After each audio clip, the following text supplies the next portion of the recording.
PMN news, देश की आवाज़। जोहार, मैं हूं शमीम अहमद और आप हमारा खास कार्यक्रम चुनावी सरगर्मी देख रहे हैं। इस वक्त मैं मौजूद हूं इचाक प्रखंड के बोंगा पंचायत में और हमारे साथ इस बार के मुखिया प्रत्याशी दिलीप कुमार मेहता मौजूद हैं। तो आइए सीधे इनसे जुड़ते हैं और बात करते हैं कि दरअसल किन मुद्दों को लेकर ये इस बार चुनावी मैदान में हैं। और मैं बताता चलूँ अपने दर्शकों को कि बोंगा पंचायत में 4700 के आसपास मतदाता हैं जो अपने मतों का प्रयोग इस बार करेंगे। तो आइए सीधे जुड़ते हैं और इनसे बात करते हैं। सबसे पहले दिलीप जी, बहुत बहुत स्वागत है हमारे इस खास कार्यक्रम में। सबसे जो हमारा पहला सवाल होगा कि जो मुझे जानकारी हुई है आपके बारे में, वो ये कि आप 2 बार से वार्ड सदस्य भी रहे हैं बोंगा पंचायत में, वार्ड नंबर 5 में। तो सबसे पहले तो मुझे ये बताइए कि जब वार्ड का आपका अनुभव है तो दरअसल वार्ड में आपकी उपलब्धि क्या रही, ये मुझे बताइए। सबसे पहले न्यूज़ के चैनल के माध्यम से मैं बोंगा पंचायत के जनता, तमाम मेरे बुजुर्ग चाचा चाची, मेरे युवा साथी, मेरी बहनें को मैं दिल से की गहराइयों से सबसे पहले प्रणाम करना चाहता हूँ। सबसे पहले कि 11 साल 2010 से जो चुनाव सबसे पहला शुरू हुआ, 2010 से मैं चुनावी मैदान में था वार्ड सदस्य के रूप में। वार्ड नंबर पहले 3 रहा करता था। अच्छा। पहले 3 था, 3 में हम लोग चुनाव जीते।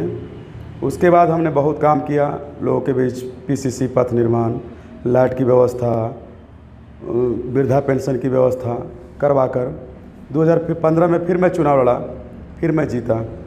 और उसके माध्यम से मैं लगातार अपने वार्ड के क्षेत्र में और वार्ड से हटकर भी पूरे बोंगा पंचायत में मैंने PCC पथ निर्माण, अपने वार्ड में PCC पथ निर्माण करवाया, वृद्धा पेंशन करवाया, ज़मीन का मोटेशन करवाया, रसीद भी कटवाया और 24 घंटा मैं हर जनता के बीच सुख दुख में साथ रहने का काम किया हूँ।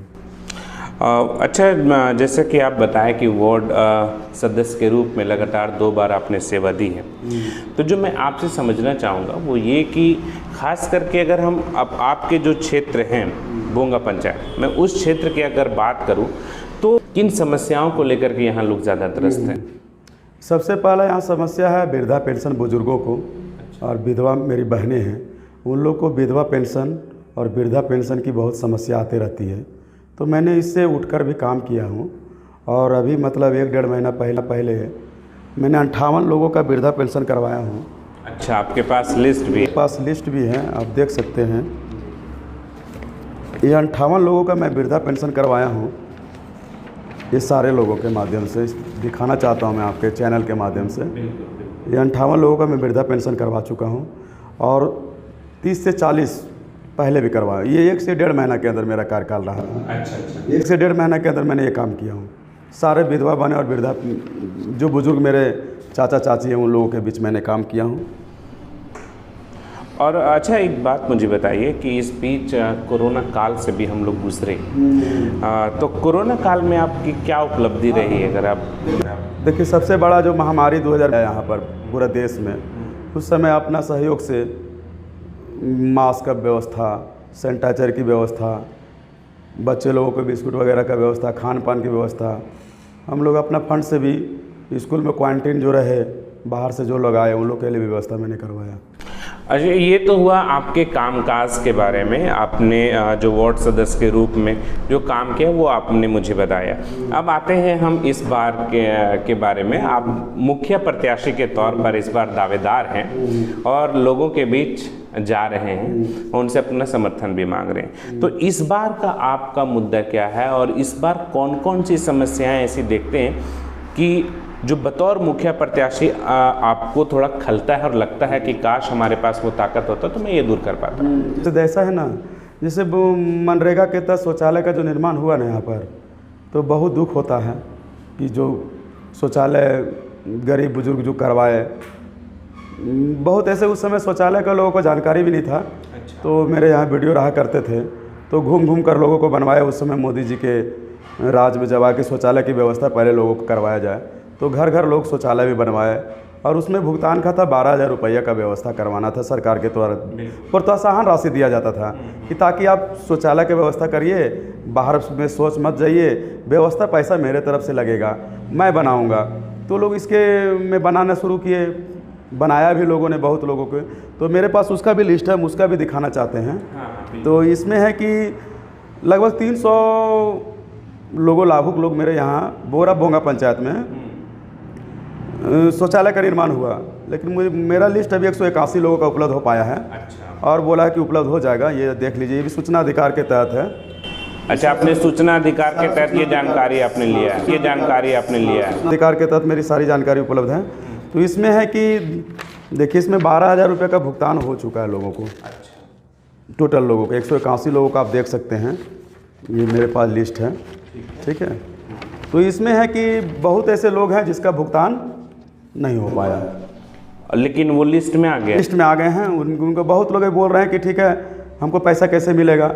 तो किसी को बहुत पैसा, मतलब कि 12,000 रुपये। इसको थोड़ा सा तफसील से बताइए। ये जो आप बता रहे हैं कि जो आपके पास लिस्ट है, ये इसमें बताया जा रहा है कि भुगतान हो चुका है। ये भुगतान ऑलरेडी जो है उन लोगों को हो चुका है, तो मिल भी चुका होगा पैसा? नहीं, पैसा लोगों को नहीं मिला, वही तो बता रहे हैं। अच्छा। किसी को जैसे 3,000 मिला कि नेक्स्ट टाइम मिलेगा, किसी को 4,000 मिला, किसी को 5,000 मिला, किसी को 6,000 मिला, और किसी को वो भी भुगतान नहीं हो पाया।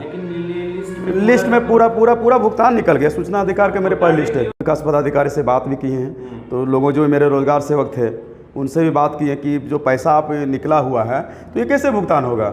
तो बोला सर, भुगतान तो आपका हो जाएगा, चुनाव के बाद हम सारे इस बैठक पर विचार करेंगे, सारे जितने लोग का भुगतान नहीं हो भुगतान करेंगे। मतलब अगर आपको जानकारी हुई तो ये जनहित को लेकर के आप जो है इसको और थोड़ा सा विस्तारित रूप से जो है आप मुखर होकर के इस पर काम करें ताकि लोगों का भुगतान हो जाए। अच्छा, चलिए अब थोड़ी से हम यहाँ के लोगों के बारे में आते हैं कि बतौर मुखिया प्रत्याशी आप इस बार चुनावी मैदान में हैं, तो यहाँ के लोगों के लिए आप कौन से ऐसी 5 चीज़ें करना चाहेंगे जो आपके प्राथमिकता में शामिल है? आपको लगता है कि ये चीज़ हमारे क्षेत्र में होना चाहिए जो अब तक नहीं हो पाया? सबसे पहला है कि युवाओं के लिए खेल का मैदान होना चाहिए। मेरे पंचायत में खेल का मैदान नहीं है, उस सबसे पहला प्राथमिकता खेल का मैदान बनाएंगे सारे जनता के सहयोग से। हमरा विचार है कि 4 गांव मेरे पंचायत में, चारों गांव में खेल का, ताकि नौजवानों को दौड़ धूप करके मेरे सरकारी फोर्स में जाने का काम करेंगे। अच्छा, महिला सशक्तिकरण को लेकर के लगातार बात होती है, तो महिला सशक्तिकरण को लेकर के आपके जहन में क्या है? महिला सशक्तिकरण के बारे में जैसे समूह जो महिला मंडल लोग हैं उनके माध्यम से सबको जोड़कर कुछ उसको पापड़ बनाना, अचार बनाना, ये सब महिला सशक्तिकरण को मैं व्यवस्था करवाऊंगा। NGO के माध्यम से सारे लोगों को सुविधा उपलब्ध कराऊंगा। अब हम आगे आपसे जानना चाहेंगे कि अगर आपको आम जनता को, जो आपके क्षेत्र की जनता है, अगर आपको ये कहना पड़े कि आपको वो वोट क्यों दे, तो आप क्या कहेंगे? हाँ, वोट क्यों दे, सही बात है। आखिर उनको वोट क्यों दे? तो मेरे कहने का मतलब 11 सालों में यहाँ जनता त्रस्त हो चुका है।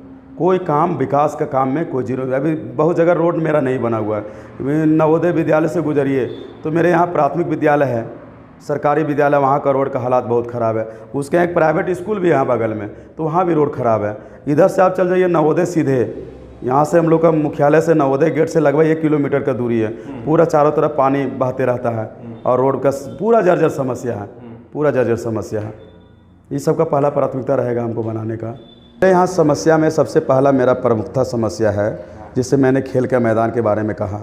दूसरा, किसानों के लिए सिंचाई की व्यवस्था, क्योंकि किसान मेरा जो पंचायत है किसानों पर आधारित है।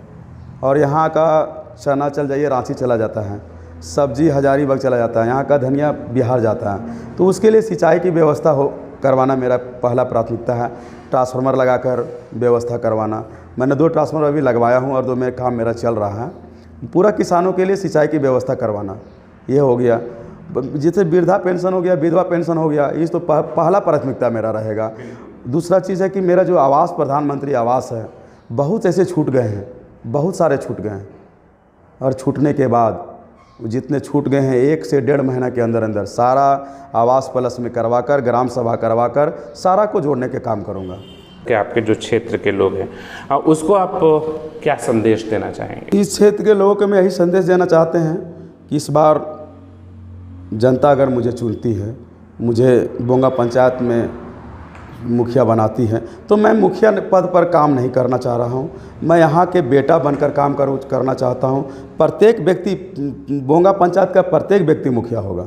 मुखिया मैं नहीं बन रहा हूँ, बोंगा पंचायत का प्रत्येक व्यक्ति मुखिया बनने जा रहा है इस बार। तो ये थे हमारे साथ बोंगा पंचायत से मुखिया प्रत्याशी दिलीप कुमार मेहता, जिन्होंने साफ तौर पर कहा कि वार्ड सदस्य के रूप में जो मैंने काम किया है और जो लोगों के दुख दर्द में हमेशा शामिल रहा हूं, उससे इन्हें पूरी तरीके से उम्मीद है कि बतौर मुखिया लोग इन्हें ज़रूर पसंद करेंगे। लेकिन अब देखना अहम होगा कि चुनाव के वक्त वो जो जनसमर्थन इन्हें प्राप्त हो रहा है और ये जो काम इन्होंने किया है उस कर्म के बुनियाद पर वो मतों के रूप में कितना बदल पाता है, ये आने वाला वक्त ही बताएगा।